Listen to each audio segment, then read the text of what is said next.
So as you can see, the final week of the season for the UW Huskies football program in 2024 finishes with an incredible upset over the number one team in the nation. That is 2 times this season we have beat the top 2 teams in the nation, one on the road, one at home. Again, I don't understand how this happens. Oregon could not do anything against our core cover three. They couldn't do anything. I mean, there were a couple of situations, but they could not do anything against our cover three. And honestly, if it wasn't for Will Rogers throwing 2 pick sixes and another pick late in the game, I think we would have blown them out. I mean, this game shouldn't have been this close, to be honest with you. And to be honest with you, we were the better team the whole game. Let's just go look at the box score. I'm not trying to talk or brag or nothing, but if you look at our look at this. They had 25 rushes for 8 yards. They couldn't do anything rushing the ball. We had 328. They're passing 277. Sure, we didn't pass the ball at all. We had 4 turnovers. Like, I totally get all that. Our 3 interceptions, 2 of them were pick sixes. I get it. I'm not sitting here and saying, well, all this and that. No, we dominated up front. Look at the third down conversions. Look at the fourth down conversions.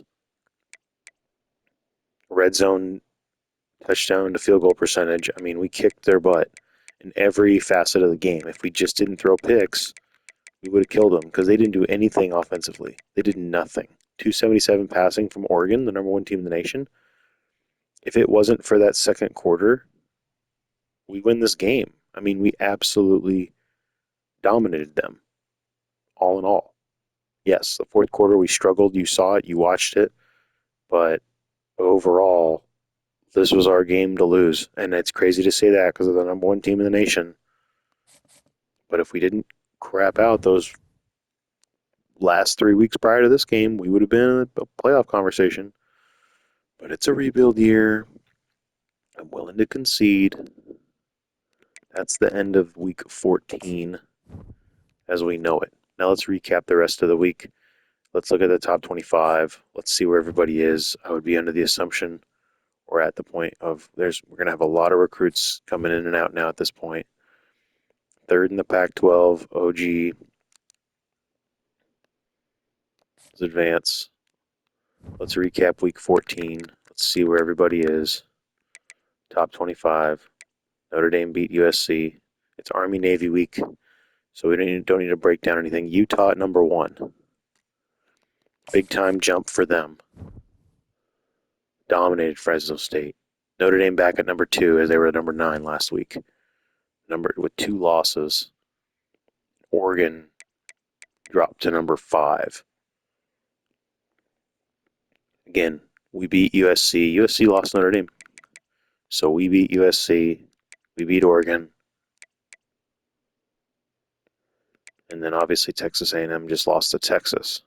So that drops them down significantly. Is Texas ranked? They're not. So then Texas has had a really bad year. Yeah, Texas had a bad year. And Miami's back in the top 3. Some craziness just went on here in the top 25. There's some insane changeability. Ooh, look at that. Tulane beat LSU. I told you Tulane's really good. Tulane is really good. Let's look at our schedule for the year. Tulane 8-4, Nebraska 8-4. Win over mediocre teams. Arizona's respectable. They're 8-4, respectable team. Oregon State not good. USC very good. California decent. UCLA decent. Again, this was a close game. This game was not as close as it appeared. We could not. They were a mismatch for us. California was a mismatch for us. Arizona State, Scadaboo was a beast. He was a monster. And then this game, I don't understand.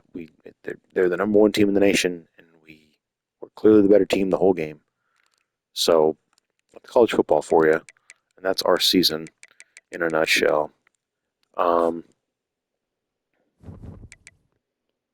watch, I don't think knowing. Yep, Jonah Coleman's back in the conversation. He'll get invited to New York. He's easily the best running back in the nation. Look at that, 244 yards rushing against Oregon. Let's go to the stats real quick. I'm curious. Ooh, here we go. CFP bracket. Let's look at that first. Look at that. USC, they're projecting to win the conference. Miami, South Carolina, and Texas A&M. Alabama, Georgia, Notre Dame, NC State. This is gonna be good. This is gonna be this is gonna be interesting because there's a lot of parity up there. There's not a dominant team this year in college football. Let's go to the stats real quick. Here we go. Season stats. National rushing. Jonah Coleman, 1,800 yards rushing, 355 carries, 5.3 yards per carry, 21 touchdowns.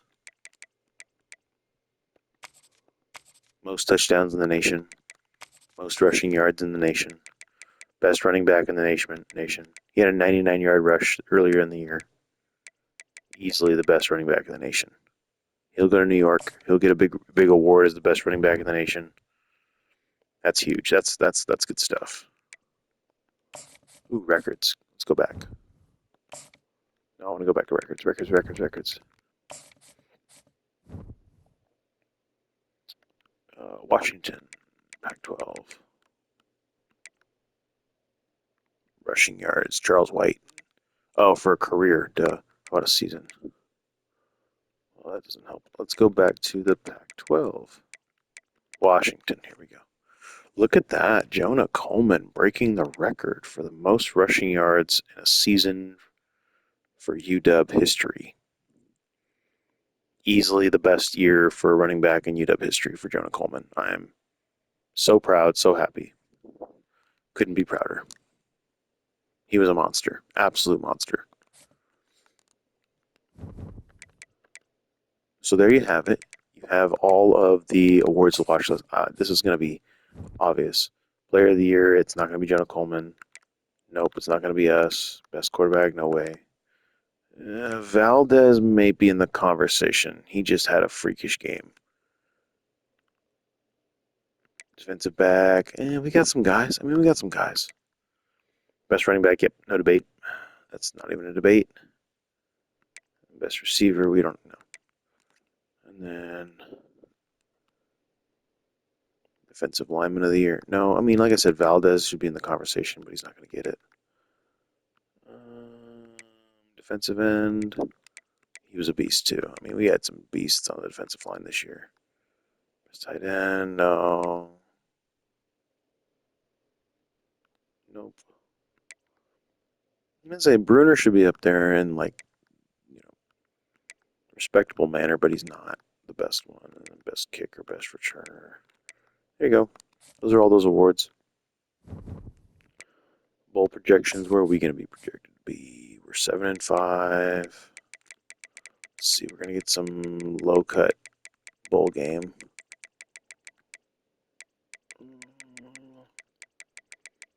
We're 7-5. We should be in a bowl game. Where are we at? How come we're not projected to be in a bowl game? That's weird. Unless we're projected way later in a bowl game. No. Okay, whatever. Whatever. We'll see how it goes. Players of the week.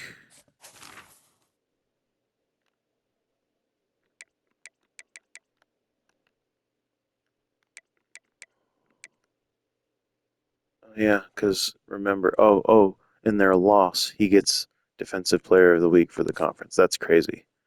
That's funny. That's really funny. Okay, let's go to conference standings real quick, and then we're out of here. Look at the Pac-12. Again, third place in the conference. USC and Oregon are literally the two teams we beat this year, and they're in the top portion of their conference. Totally fair. Then Utah is the number one team in the nation, and they're in the Wild West. So you can see the Pac-12 has a major following and a major thing going, and UW can take advantage next year when we get our major recruits in. So let's look at the conference standings for the rest of the college football landscape. The ACC, the Dawn, there's the NC State, leading theirs, so they're going to play Miami in the ACC title.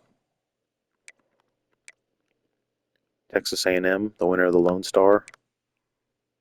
Oklahoma won the Big Freedom. They won the Big 12 Freedom. That's a big deal. That's a big deal. That's going to be a great, great, great conference title. The Loyal Conference, Michigan. They're going to go represent the Big Ten Loyal Conference, and then the Big Ten Royal is Kentucky. So that's going to be, or Notre Dame. It's either going to be Notre Dame or Kentucky.